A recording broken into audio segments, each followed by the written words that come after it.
I might just sneak on there and just like pose there. Why not? I'm doing it. I'm walking in here. I'm nobody. Who am I? I don't know. That's it. You take photos at the same time? Oh man. Hold on. Michael Williams just got here. Oh jeez. Oh, okay. Michael's here. Oh, sorry. Oh my God. Am I allowed to ask you one question, Sookin? Yeah. Okay. You talk about living like an acoustic lifestyle, kind of not really mainstream media. Fast forward, you get the Much Music job. How did you find balancing between being part of the mainstream media with Much Music, but also still maintaining your lifestyle, and was doing the fish theater? Oh no, I forget. Eyeball theater. My mistake. Was that kind of a way to keep who you were as a person? I'm Chinese, I'm Cantonese, and if you act like a shithead and kind of like all fancy, it's not cool. So yeah, I mean that's kind of like a big thing. But also, I just really love being able to ride my bicycle and just be a human being. And I think what was great was demystifying celebrity. So I was a big fan of a lot of stuff, and I still am. But working there every day and just seeing people as people, and not having that hierarchy, really helped me understand kind of something about just being a human. And so I think that's the most important thing, is like to feel okay walking around, and you can talk to people, and it doesn't have to be a life lived on entirely controlled or anything like that. Does that make sense? Did you keep the Mr. Noodle costume? I didn't. I had him in my basement for a very long time, and then he kind of disintegrated, and I started to gather way too much stuff. So there was one day that he kind of fell apart, the foam all came apart, and I did have to say goodbye to him.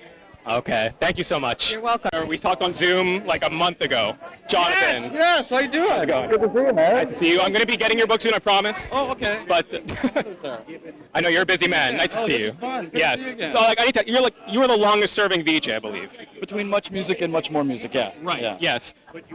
Did you ever imagine that this documentary would come out and you would get this type of reception? When I first heard about it, I thought, no one's really gonna care. And seeing the amount of people here, seeing the buzz it's gotten for the past 6 months, I thought, I love that. And nostalgia's big. Nostalgia brings you back to a time and place that makes you feel good. That's what we need right now, and that's what this film is doing.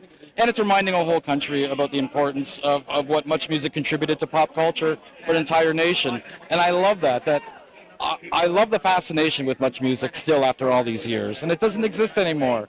And nothing can recreate those days ever again. So all we have is something like this film, which is amazing. You can plug your book. It's just weird. At the same time as this documentary is my book, A Happy Has Been. It talks about those times. It talks about what I'm doing now and everything, but it also talks about fame and pop culture. And there's lots of pictures in it, billwilichka.ca if anyone cares. But and I love that people do care, because look at the people here. It's amazing. Oh, it's nice to see you. Thank you. Thank you so much. Good to see you again, though. You apparently maxed out 5 credit cards, apparently taken out a second mortgage. All your previous documentaries have been about sports. Why, for your first music documentary, why choose Much Music? I've just never seen it before. No one's done it yet. So I figured someone had to step up and get this thing made and kind of preserve this part of our Canadian history. So You're doing really well. You apparently had, 5,000 clips and had to bring it down to just over 300. How tough was that process? it was great research that you did before you showed up. It was arduous, but I think all great work comes from going through all those clips and being patient and trying to find the best story you can tell. And I'm just happy people showed up and the VJs came out, and just excited for the Canadian audience. It's been a long time they've been waiting for it, so appreciate it. Thank you so much. Thank you. I don't know if you want to do it here or talk now or later. Let's talk now, man. Okay, let's talk about it. First of all, nice to see you. You do a great job. Nice to meet you. Oh, sorry, Lori. Oh my God. Nice. No, honestly, you were dressed.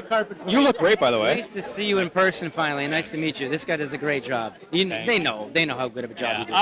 Again, we talked about how, we were, when it's going to be a reunion? A year ago. Yeah. We're finally Wait, here. is this at the Sox Eye? That is at the Sox Eye. Ed, there he is. Ed, you're... Steve, I found your eye. Steve, it's right here. We got it. We found it.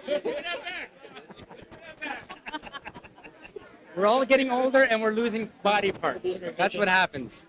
Anyways, no, I was gonna say, like, again, we talked about the reunion. It's finally here. Like, I what does it mean to you? I can't believe that it's finally here. The day is finally here. It's been months in the making and years for Sean Menard, the director.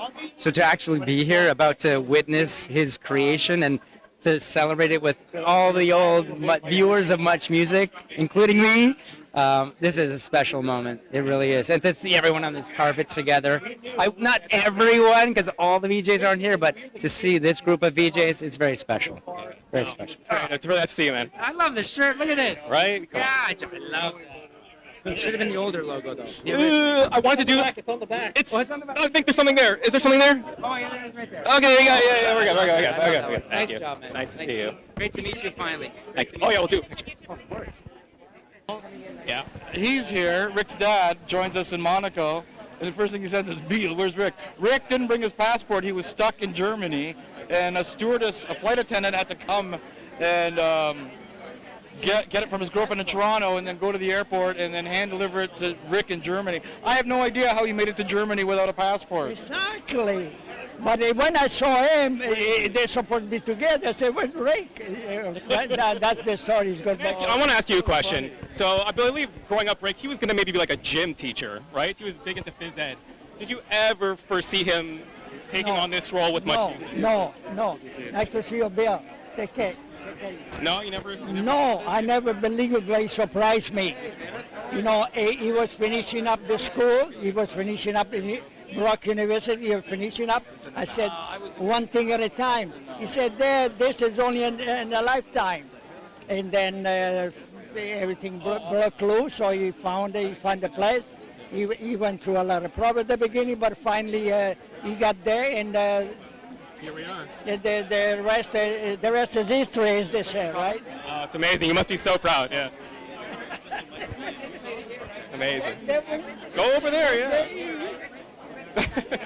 Amazing. Like, come on. He's a celebrity.